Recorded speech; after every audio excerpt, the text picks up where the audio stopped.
Is it on? Oh, good afternoon. This is Mae Brussell in Carmel, California. Did the card start? No. Oh, it didn't start. Okay, we'll just begin this way. Trouble with the card here. We'll just get started right on time. This is Dialogue Conspiracy number 277, and this is July the 11th, 1977. I have forgotten to announce the last few weeks that tapes are now available of Dialogue Conspiracy. There's a place in Pacific Grove that is copying them, and I'm getting letters from many people at home. Write to me at home because I only come to the station once a week, or telephone me, or tell your friends. And my address is in the telephone book here in Carmel, California. We have the tapes available. They're $4.20 for 2 shows, or $8.40 for a month for the 4 shows, and you can get a list if you want of the past 20 or 30 broadcasts, the subjects, if you want to select certain subjects to hear over again or share with your friends or to give as gifts. We do have these tapes available for you. There is the Howard Hughes will is in the news, and I'll be talking quite a bit in the next few weeks about the Howard Hughes case. As I mentioned a few weeks ago, I just came back from L.A. where I took part in a movie called The Hughes Conspiracy, and I'll keep you informed when that movie breaks and what we do with that picture. It will have worldwide distribution. The New York Times had an article this week on the Hughes mystery. There's $300 million missing from the Hughes estate. That's quite a large amount, even considering the amount of holdings he had, and the lawyers and the care of the bookkeepers that should be on the case. There's an unaccountable loss of $300 million missing, which will be probably investigated to see who is taking that money off the top since he is dead, or they were taking it the last 10 years before Howard Hughes died. All through this period, he was actually unconscious or doped, and I maintain that a double was substituted in an interim there. That is not Howard Hughes, buried in Houston, Texas, and we'll be pushing more for that divulging of information later as time goes on. But in the meantime, the money is being distributed among people who are in charge of that body or the substitution and put in the double, and they're using it. Also, on August the 15th of this year, there's going to be a hearing in Nevada on the Howard Hughes will, that famous Mormon will. And the attorneys for Noah Dietrich, one of the men who would receive millions of dollars, over $1 million in that will, and the Mormon Church are pushing, of course, that this is a legitimate will, even though the will does have no fingerprints of Howard Hughes on it, and they claim that the ink was made several years before the date of the will and was not even available at that time. There's a Judge Hayes in Nevada that's been hearing the case, the pretrial hearings on the case, and the family, some members of the Hughes family, cousins, have asked that Judge Keith Hayes be removed from the case. A witness in the case by the name of Laverne Forsyth flew down from Anchorage, Canada, to testify briefly in pretrial phase on the will. Laverne Forsyth, his name is, and he met with Mr. Roden, Harold Roden, the attorney of Noah Dietrich, who this man is pushing for this will to go through, where the Mormon Church would inherit a large amount of money, as would his client, Noah Dietrich. And Laverne Forsyth took a tape recording of a conversation that was made, and this is the conversation. Roden was talking, the attorney was talking to Laverne Forsyth, and Roden said in Los Angeles, regarding where they would have the will probated, but then he says, but we can use a judge in Vegas who will protect you. We will see to it that nothing bad happens. He's a judge extremely friendly towards us, and he wants that will to be admitted, and he'd welcome you with open arms, meaning Laverne Forsyth. And Forsyth says, and Roden, the attorney for Noah Dietrich, said, he's like a savior, this judge, because the guy's a Mormon. And Forsyth says, yeah. And Roden said, he will save this for his church, meaning the church would get millions of dollars. Now the family has stepped in and said they have a tape recording of Laverne Forsyth and the conversation with Mr. Roden. Laverne Forsyth also said that he thinks that the Hughes estate, the Hughes business, the Summa Corporation, should be turned right back to the federal government. That's what it is anyway. And if anybody saw the documents that were obtained in Mexico at the time that old body was cashed in and flown dead to Houston, Texas, they would call an end to all this and return it right back to the federal government and dismantle the institution. Levane Forsythe wired himself or tape recorded this. It was taken, the conversation, outside of a hot dog stand in Las Vegas, and Mr. Roden has admitted that he was at this hot dog stand on Flamingo Road, and that is the way the conversation went. So they're asking that the judge be removed from the case, and they have a non-Mormon on the case because the Mormon Church would stand to obtain millions of dollars, and the judge has been compromised. Another problem in the news, speaking of compromising of judges, is the appointment in Washington, D.C. of G. Robert Blakey to head the committee to investigate the assassination of John Kennedy and Reverend Martin Luther King. I've had no confidence in that committee ever since it was formed, particularly spearheaded by Mark Lane and Bernard Fensterwald. You know the kind of respect or feeling I have towards these people, and I know that with them spearheading this investigation, elements of truth would have to be deleted, just like Watergate was not thoroughly investigated. It's 13 years since John Kennedy died, and now we have a group in Washington that have been given $2 million in 2 years to look into these murders, and they've appointed a man that's a direct conflict of interest in this case. It's no different than John Mitchell investigating the Watergate crimes. G. Robert Blakey immediately ordered a gag order. There's a secrecy order on how he was appointed. Congressman Dodd was supposed to have made the selection or been instrumental in it. We can't get any minutes of the meetings. Ted Gandolfo in New York City has tried to obtain from Washington, and he can't find out who in the world pushed G. Robert Blakey into the position he's in. The first act he did was to declare a gag order where there'd be no more conferences. Therefore, the researchers don't know any more than the public at large whether they're calling the right people, whether they're asking the right questions, whether they're calling the wrong people to waste time. They will waste our time and they'll waste our money, and it's the most unfair thing after some dedicated people in this country have spent 13 and a half years on this subject to bring in a man whose name is G. Robert Blakey out of the Justice Department. It's a clear-cut conflict of interest. He worked in the Justice Department from 1960 to 1964, which was the interim when President John Kennedy was murdered.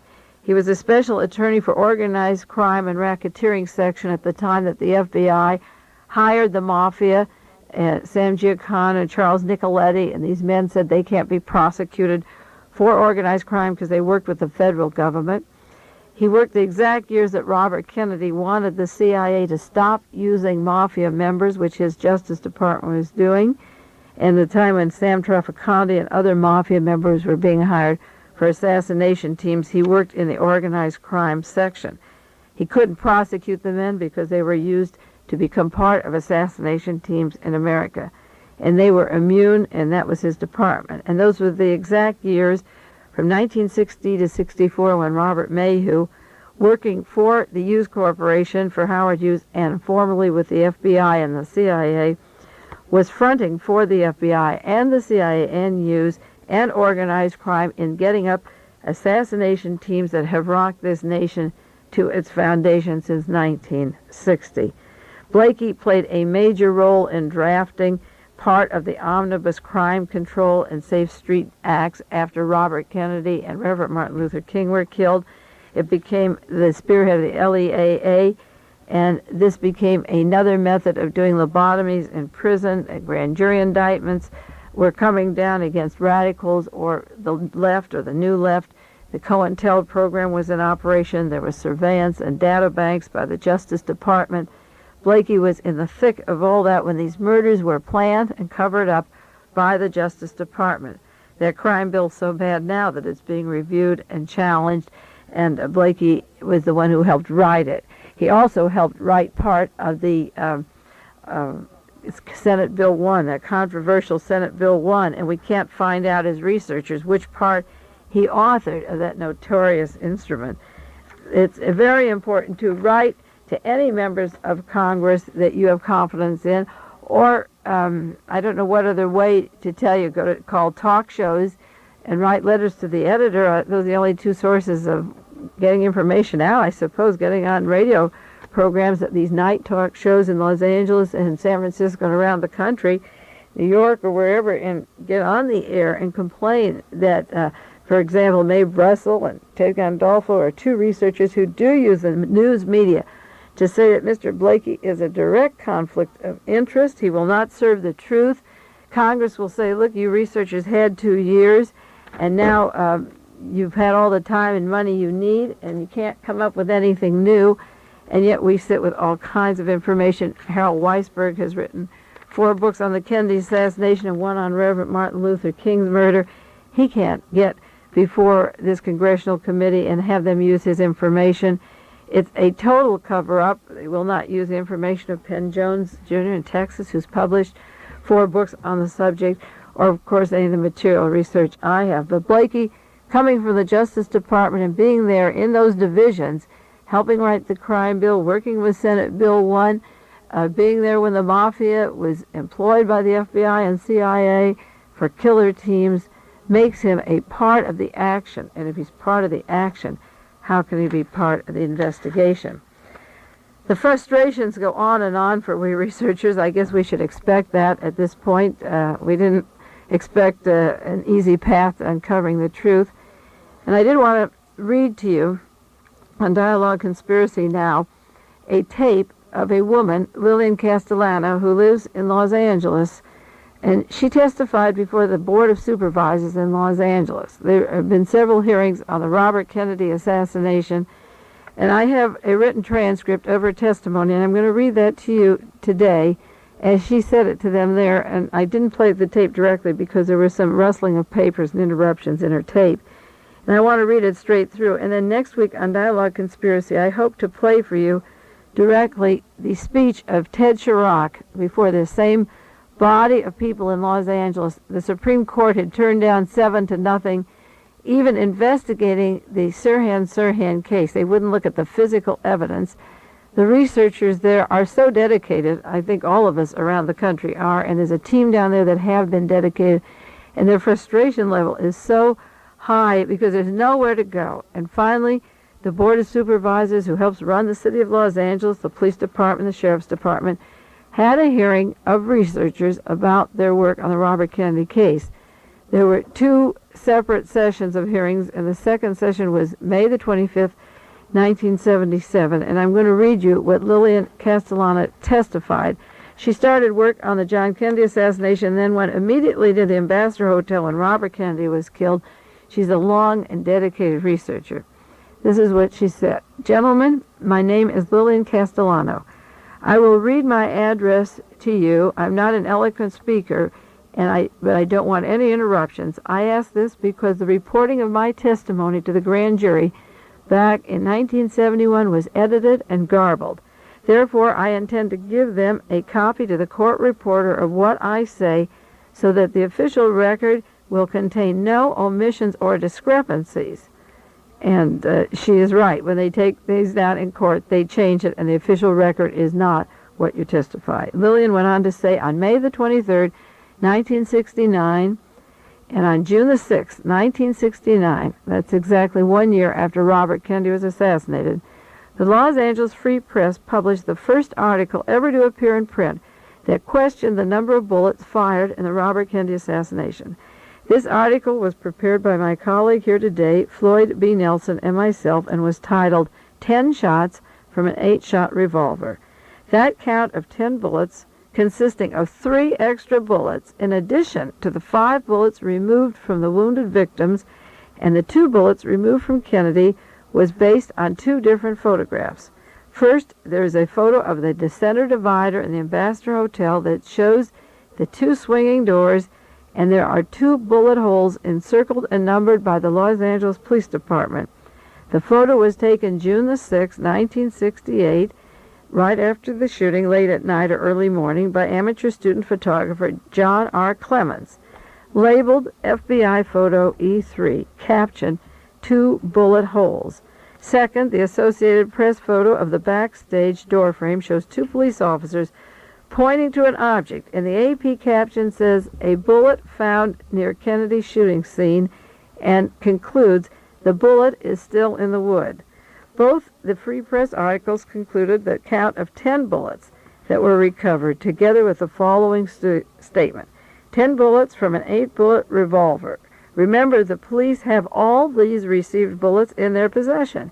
They spread them out on a table and you can count them. That means that the police have not told the truth. The district attorney has not told the truth. The news media has not reported the truth. And Dr. Thomas Noguchi, who did the autopsy on Robert Kennedy, is being discredited and destroyed because he tried to tell the truth. It is a very frightening thought. What can we do? Where can we go with this information? Who is in charge? Who is responsible to the people? These questions have never been addressed or answered to this day. The only noticeable good effect of the Friday, May 23rd, 69 Free Press article was that the next Monday, May 25th, 1969, the city charges against Dr. Thomas Noguchi pertaining to the Kennedy autopsy were dropped. And the following Wednesday, District Attorney Evel Younger issued a statement where he promised full public disclosure of all evidence and listed various conspiracy theories. But District Attorney Evel Younger, who then went on to be the Attorney General of California, never once addressed or answered the question about too many bullets. That question of too many bullets was ignored in Evel Younger's statement then and has never been officially recognized or officially explained by him since, even when questioned or on public television in June 69. I might interject Lillian Castellano's testimony to tell you that there were too many bullets in Laurel, Maryland when George Wallace was shot. There were too many bullets at Dealey Plaza when John Kennedy was shot. There were silencers used then and in the Ambassador, and these questions have never been answered in any of these assassinations. But she's talking particularly about the Robert Kennedy assassination. This is Lillian Castellano testifying before the Board of Supervisors in Los Angeles this last month. She said, when, in 1971, attempt was made by the district attorney's office to blame everything on the handling of the evidence by the county clerk, I testified before the grand jury on August 23, 1971, about the photographs that showed too many bullets. And I offered copies of all the photographs and articles, and I pleaded that official notice be taken, that a material was accepted by Deputy District Attorney Hecht, listed as Exhibit 59 and Exhibit 60 by the grand jury proceedings, and that is the last anyone ever heard of that. When in September of 1975, CBS and Paul Schrade, who was injured at the time that Robert Kennedy was killed, and the County Board of Supervisors joined a suit before Judge Wenke to have Sirhan's gun refired, and 7 experts were chosen to compare those bullets, and hearings were to be held for that decision. I believed finally the truth would be recognized before I died. But when the 7 chosen experts decided that it was one man and one gun, and not one expert even bothered to question the count of 9 or 10 evidence bullets they were comparing, I knew there was no hope for truth ever to be revealed officially before I die. And I am fast running out of time and breath. That's Lillian saying it. I, Mae Brussell, am not, I hope, but she is getting very weary and disgusted of the battle that she's carrying on Los Angeles. Lillian Castellano went on to say, I was permitted under a court order signed by Judge Wenke to view and purchase at my own expense copies of any or all of the Los Angeles Police Department photographs and introduced in evidence at the special hearing. In these photographs purchased by me under that court order, I have found proof, definite, incontrovertible proof, that there were too many bullets for one gun in the Robert Kennedy assassination. Now I turn to that very frightening thought of May 23rd of 1969, and this is 1977 in May, and I repeat the same question. What can we do? Where can we go with the information? Who is in charge, and who is responsible to the people? The police have not told us the truth. The police photographer named Charles Collier took the photograph containing the proof, and yet the police have been allowed, as yet without even being questioned, to withhold and suppress the official police captions to these photographs. District Attorney Evel Younger still has not told us, even as Attorney General, the truth. He is now the Attorney General of the state of California, wanting to run for governor of the state, I might add. Deputy District Attorney Prosecutor David Fitz, who prosecuted Sirhan at the time, is now judge of the Superior Court. Chief Deputy District Attorney Prosecutor Lynn Compton is now judge of the California Appeals Court. United States Attorney Matt Byrne, who prosecuted Sirhan, is now judge of the United States Federal Court and was even presiding over the Ellsberg trial at the time he was offered directorship of the FBI. The FBI took their own pictures of the bullet holes in addition to the private party who took them and the police. They captioned their picture, bullet holes, and have not told us the truth. The news media, the Associated Press, the Los Angeles Times, CBS, have seen the proof. They've seen the pictures of the bullets. The bullets can be counted, and they have not told the truth. Watergate informed us that obstruction of justice is a felony. It should be, but it isn't. Yet the House Committee on Assassinations was not voted or funded to conduct an investigation into this assassination.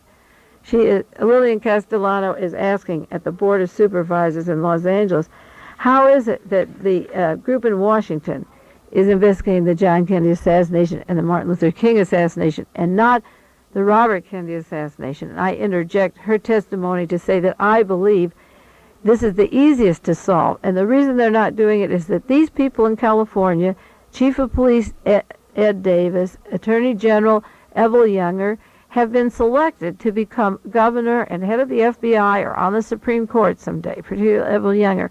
And they are moving up, just like Himmler and Goering and Goebbels moved up with Adolf Hitler. And these men can't be charged with crimes because they have political careers ahead of them. Just like D.A. Browning, who prosecuted Patty Hearst, I heard is running for Attorney General of the state if Evel Younger becomes governor. The reason the Washington Committee is a fraud is that they do not include the Robert Kennedy assassination. And the reason I know they're corrupt and deceitful is that they leave out the easiest to solve and use up the 2 years and $2 million and exclude this, and it has a double meaning. The reason they're a fraud back there is that they're going to protect these people in California until this team can line up with Ronald Reagan and the California people that were selected to follow either Spiro Agnew or Richard Nixon, and therefore they are protected by the police, the Justice Department, the news media, because their political spiral goes up, up, up. And that's why they're not part of that investigation. Lillian doesn't put that in her testimony. Now we get back to Lillian Castellano talking to the Board of Supervisors, May 1977. You gentlemen comprise the only official body that I will ever be permitted to address. I want to share the responsibility of the knowledge of this proof with you officially. She's under oath. The only way the public will ever see or hear about this evidential proof, is if I give it to them in the same way I obtained it at my own expense. I have, therefore, at a cost I can ill afford, prepared 1,000 copies of a poster containing all the proof, all of it on one page, that is contained in the Los Angeles Police Department photographs with my own explanation and captions with the other documents that prove that there were too many bullets for one gun in the Robert Kennedy assassination.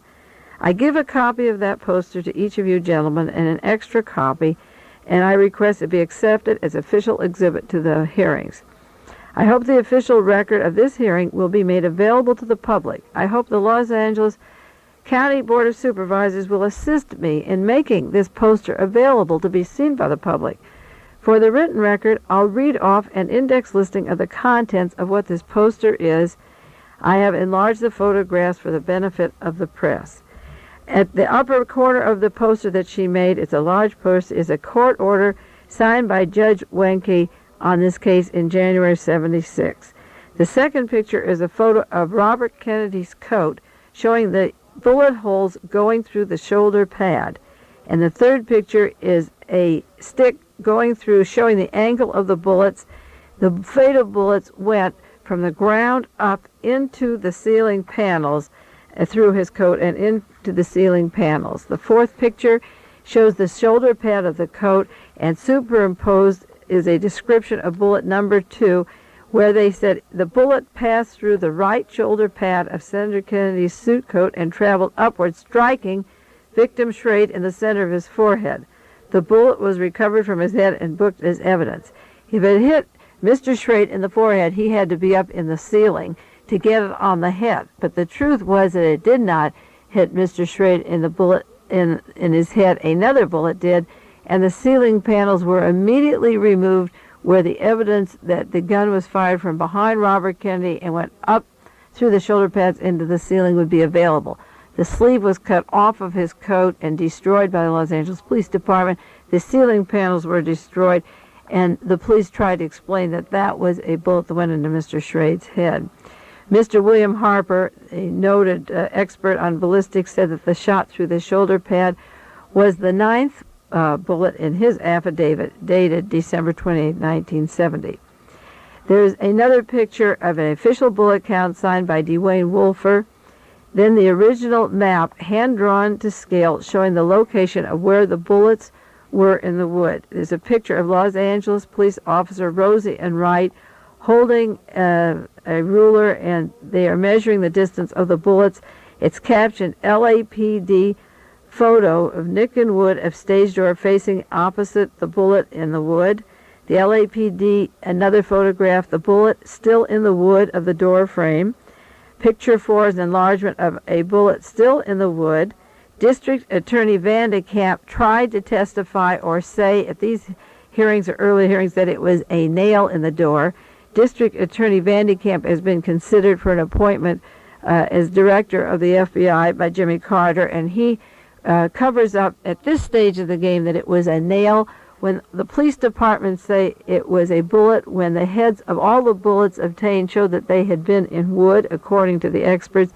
The FBI, the police department, and private photographs show these bullets in the wood, and Mr. Vandekamp's trying to say it was a nail just sticking there the night of the shooting. They show the door hinges and the FBI photographs and the center divider, and they compared the bullets. She has pictures of where these various bullets went into persons' bodies. The 7 experts' findings were attached in her hearing. There were 7 people who examined these bullets. Mr. Biasotti, and he said the bullets were contaminated with wood on the nose. Mr. Garland said there was wood embedded in the nose area. Mr. Turner said wood on the nose. Mr. Berg said wood on the nose and side. Mr. Bradford said wood on the bullets. Mr. Cunningham said wood embossed in the nose. Unanimous decision of all persons, 7 experts' findings that these were bullets in the wood and not on various persons in the Ambassador Hotel. There was 1 bullet removed from Mr. Schrade. There was 1 bullet removed from Ira Goldstein. 1 bullet removed from Mr. Stroll. These people were taken to different hospitals at the time of the shooting. 1 bullet removed from Weisel. 1 bullet removed from Evans. 1 bullet removed in the door frame of the stage. 2 bullets in the center divider, and 8 bullets total capacity were removed out. Those were Sirhan's gun that they were testing. Then Senator Kennedy's bullet count. He was shot 4 times in the back. All of his fatal shots were contact shots with the gun held against the body. All shots came from the right side. All shots were from the right to left, upward and forward, not in the position where Sirhan was standing. 1 bullet from the back of the right armpit through the right chest exited the right front shoulder. The bullet traveled upward and forward into the ceiling tile, which is now lost. 1 bullet from the back of the right armpit along the muscles of the back was recovered during autopsy. 1 bullet of Robert Kennedy went through the right rear shoulder pad from the right to left upward into the ceiling. Then there was a bullet in the head behind Robert Kennedy that was the fatal bullet. 4 bullets in the back fired by the murderer, standing contact close so as to shield with his own body the site of the firing of his gun from the onlookers, so that all public officials, all news media, have access to this information. Now, what happened at the Board of Supervisors when Lillian Castellano made this available? And she invested about $1,000 of her money into large photographs and diagrams. And if you want to order them from her, the map or tape recordings of these hearings, you can order them from her. Again, write to me or call to me or write to KLRB, preferably the House And I will let you know, if you send her a contribution of $1 or $2, you can get a beautiful map or poster of evidence of this conspiracy. And maybe we could pay her back for some of her effort, and maybe we can spread the word around to other people. What happened in Los Angeles was a total news blackout. I take the Los Angeles Times. There was nothing in there. Only the Hollywood Reporter had an article about these hearings, the pictures of the bullets. There was a man also that was interviewed that she has in her package of information. There was a broadcast on KFWB at 2:30 a.m. and 1:30 a.m. on June 5th, 1968, right after Robert Kennedy was shot. It was transcribed by Floyd B. Nelson. John Marshall asked a question of this officer in uniform. I just walked with an officer who tells me he was at the senator's side at the time the shots occurred. I have tape recorded this conversation, and this is the way the conversation went just a moment ago. Officer, can you confirm the fact that the senator's been shot? Officer, yes. I was there holding his arm when they shot him. What happened? I don't know, gentlemen. A gentleman staying by the lunch counter there. He walked up. The guy pulled a gun and shot at him. It was just one man? No. Oh, yeah, one man. What sort of a wound did the senator receive? Well, from where I could see, it looked like he was shot in the head and the chest and the shoulder. But how many shots did you hear? 4. You heard 4 shots. Did you see anyone else hit him at the time? No. What is your name, officer? Gene Caesar. Gene Thane Caesar, or Thane Eugene Caesar, has been named as the man who killed Robert Kennedy, who stood behind Robert Kennedy, who shot 4 shots into Robert Kennedy, whose gun went off in the Ambassador Hotel, who is at large in Los Angeles, who was hired, worked at Lockheed, that's been a conduit of the CIA and news organization. He worked at Lockheed and was sent at nighttime to guard Robert Kennedy for the ACE security system. He hated the Kennedys. That's all on the film, The Second Gun. He was interviewed at 12:30 a.m. and said that the senator was shot 4 times, which is exactly the amount of bullets that were later discovered in the body of Robert Kennedy. He made a boo-boo about an hour after Robert Kennedy was shot and was taken off to the hospital. Thane Caesar said they shot at him, meaning more than one. And when they asked him if it was one man, his first answer was no. And then he said, oh, yeah, one. He heard 4 shots. He was behind him at the time. They said, did you see anyone hit him? No, he didn't. He was too busy. And the point is that Thane Caesar was interviewed immediately and was on KFWB and would be the man that would know about the shooting. This is frustrating to work so many years and not only to see these cases covered up, such as the Washington case being investigated by a member of the Justice Department now the Congress has given money to investigate these assassinations and to see them exclude the Robert Kennedy assassination. But to see and hear testimony down the Board of Supervisors that made no news service, no Associated Press wire service, the Board of Supervisors assured Lillian Castellano, you have the floor here, the whole world could know. Nobody knows this went on. And that's why I wanted to read her testimony. And as I say, next week I'm going to try to play the entire hearing of Ted Chirac pleading with these people and getting even into more hard evidence to hear the desperation of a man who's made the movie Second Gun, who was within inches of where Robert Kennedy was shot, who saw the whole thing came down, investigated from the beginning, and it's 8-9 years since it happened, and we hit a wall of silence. And not only do you hit a wall of silence, but the men who are directly responsible for covering it up are getting promotions. One be our governor, one man is our attorney general, and they're continuing to gain power, national, international power, like Ed Davis is head of the International Police. They are nationally known because of this heinous crime for which they're rewarded and become famous and more infamous. And speaking of cover-ups, I have just 10 minutes now to talk about the great cover-up of Chowchilla. It was 1 year ago since the kidnapping in Chowchilla, the evening that Jimmy Carter was nominated for President of the United States at the conventions. The school bus was driven by Frank Edward Ray, and there were 26 children kidnapped. First, there were supposed to be 3 or 4 men in the kidnap. The children were buried in the moving van that was buried under the ground at the Livermore Rock Quarry.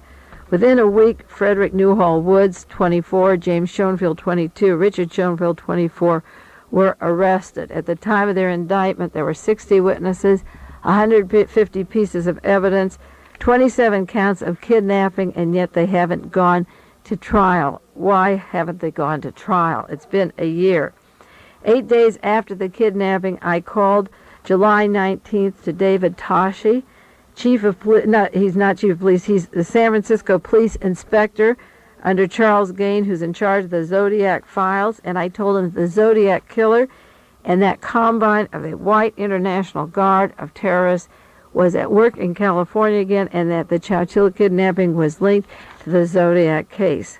July the 19th, 1976, I called Sherwood Morrill in Sacramento. He's the handwriting expert on the Zodiac case who has retired but would go out of retirement if necessary, and told him that I had reason to believe that the Zodiac killer was again at work in California, and that this is an extreme right-wing fascist Nazi group spreading terror in California. Check out the Zodiac and the Chowchilla. Tuesday, August the 3rd, which was 2 weeks after I telephoned David Tosh and Sherwood Merrill, Stan Borman on Channel 5 in San Francisco said that the gag order was released on the Zodiac case, that they had gone into the home of Mr. Wood and Frederick Woods IV, and had confiscated what was a ransom note, which, in quotes, he said, the letter found in the home of Frederick Woods resembled the writing of the Zodiac killer. The markings above and below the letters and the references to the occult were on this letter, and those were the references that I had told the police department July 19th to check into. I didn't know that the ransom note existed, but I felt the Zodiac killer, which is a team and not one person, was behind this particular kidnapping. Stan Borman's 5 o'clock news usually comes on at 11 o'clock at night. I received many telephone calls when it was on the news because people knew that I had been making connections of the Chowchilla kidnapping to the Zodiac California criminal syndrome we've had in this state. The 11 o'clock news had nothing about the Chowchilla case, and from that moment on, you have read nothing except this last week. They said it's been a year since Chowchilla. That case has been shut up so tight. Stan Borman has been fired from Channel 5. I don't know where he is, and this case is at a standstill. If these defendants go to court, they will be released by an escape, similar to the Steiner brothers. Those are two men that worked for the Los Angeles Police Department. They killed Black Panthers at UCLA, and one day while visiting their mother and father, they left a note on the visiting bed or living room at San Quentin that the prison is oppressive, and they walked away, and they've never been seen since because they worked for the Los Angeles Police Department and did killings and were allowed to escape. So if the Zodiac killer is combined with these people, if ever that day comes, you will find what a reign of terror is throughout this state, and it's now spreading across the country into these other mass murders. The point that I made to Mr. Tashi in San Francisco, the police chief, that I mentioned the first name of a person. He gave me his last name, and I said that this is the person I was told was responsible or behind many of these crimes. He's the son of a famous television and TV interviewer, always putting down the kids on acid and the hippies. In his heyday, he was always putting down the youth, and I heard that his son was part of this group. This is no different than in San Francisco right now, where a well-known San Francisco man described as being famous has been suggested as being knowing about a killer who's killed 14 homosexuals in San Francisco in the last 2 years. The police department have interviewed this man. His psychiatrist told the police department the man was the killer. A secretary of his psychiatrist said who the killer was. A famous entertainer left town, so he won't have to testify. A diplomat is angry about the investigation because it would show some of his homosexual interest. And the police department is waiting for this third man to come out of the closet and say, I'm a homosexual. And if he doesn't, the justification for not arresting this particular man suspected of killing 14 homosexuals is that he's now heterosexual, that he had a hang-up since he was 13, and now that he's worked it out, he's living with a woman, so things seem to be okay. This is the kind of thing that's going on all over the United States, in Houston, Texas, San Bernardino, Riverside, Los Angeles, Santa Cruz, Sacramento, and New York, and pockets of violence going on. The police department can finger these people, but it refuses to do it. And the Chowchilla case is one of these stories that could be solved. I have information. There was an article in the Sonora newspapers at the time of Chowchilla that they were looking for other suspects in the case, and you might have read it too. They were looking for two middle-aged masterminds who had a motive of $5 million. They had planned escape routes. They could have headed the abduction. The officials admitted at the time there was a possibility of other suspects, yet they've never been sought. There were two men aged 45 and 50 with gray hair that were supposed to be masterminding this. They left a trail of clues and planned their escape. The older ones have gone, and the young kids are sitting there waiting for this trial to take place while the other ones got away. According to the Daily Union Democrat in Sonora, California, there was a report July 21st of a Bay cult role in the kidnap case. Again, getting back to the Manson-type cult, this right-wing group. There was a report, this is July 21st, 1976, that sons of wealthy persons in the San Francisco area may have been the kidnappers. The newspaper reported an unidentified investigator said at least 7 sons of San Mateo County families who live in the peninsula south of San Francisco were suspects in the hijacking of the school bus. The suspects could belong to a cult group, and their headquarters are in wealthy suburbs, in the white wealthy suburbs in the United States of America. The Sonora Daily Union Democrat went on to say that a man named Mr. Collier was arrested, and he said that while in San Quentin he heard men planning the Chowchilla kidnapping, and he gave their names and descriptions. And he told about their age and who they were, and gave the police the identity, that he knew they were planning it before they got out of prison, and that this was a much larger kidnapping. And he told about their being buried in a rock quarry, and he told this to the officials, and he said it before the van was found with the children at the Livermore quarry. And yet that was all hushed up, even though the sheriff's office knew about this, and that this man was giving a story of knowing in advance. Well, crime pays for some people, and it's certainly covered up, and time is running out. We'll continue more maybe on Chowchilla next week and the Board of Supervisors hearing. It's Mae Brussell, Dialogue Conspiracy. This is Carmel, California. There is a truth, I thought to myself, while driving down Route 68, the car in front is a Renault. It's not behind, it's not a Ford.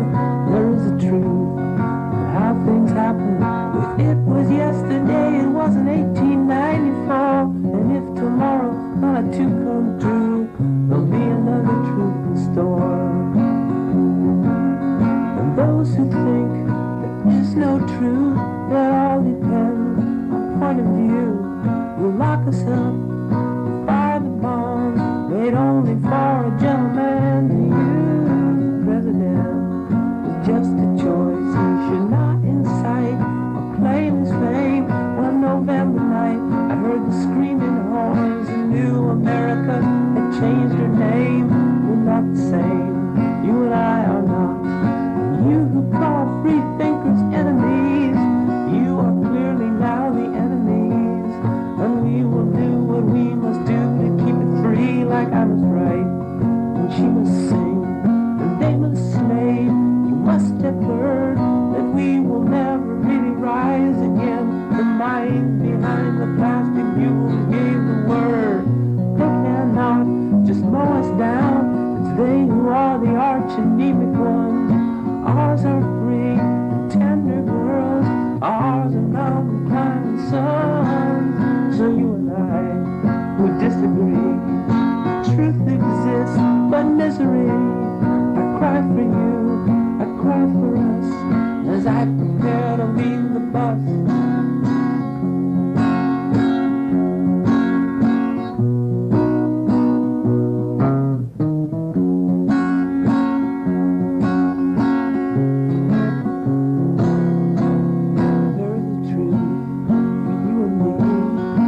Feast our eyes upon